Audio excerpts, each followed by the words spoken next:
membutuhkan pelayanan tetap dilayani.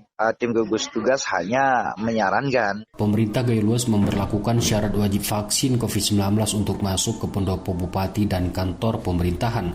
Kebijakan itu sebagai bentuk screening dan mempercepat capaian vaksinasi. Kepala Dinas Kominfo Said Idris Wintareza kepada RRI Minggu mengatakan, kebijakan itu berlaku mulai 1 November 2021. Masyarakat atau pegawai yang masuk kantor pemerintah katanya harus melalui tahapan scan barcode untuk mengetahui bukti vaksinasi di pintu masuk. Said menyebut bagi mereka yang belum mendapat vaksin akan diarahkan oleh petugas untuk divaksin. Begitupun Said memastikan kebijakan itu tidak berdampak terhadap pelayanan kepada masyarakat.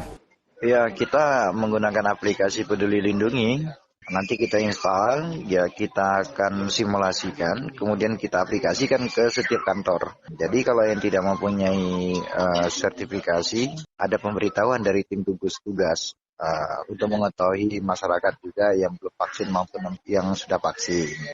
Nanti pemerintah daerah melalui tim gugus tugas menyarankan kepada masyarakat yang belum vaksin untuk menyegerakan untuk memvaksin lah. Sementara bagi aparatur sipil negara, kata Said, mayoritas telah divaksin. Tingkat antusiasnya juga cukup tinggi. Sedangkan bagi mereka yang tidak memenuhi kriteria penerima vaksin, agar membuktikan dengan keterangan dari dokter spesialis.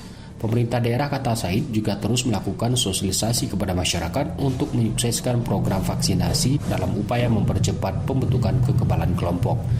Muhammad Sanusi, RRI Takengon, melaporkan.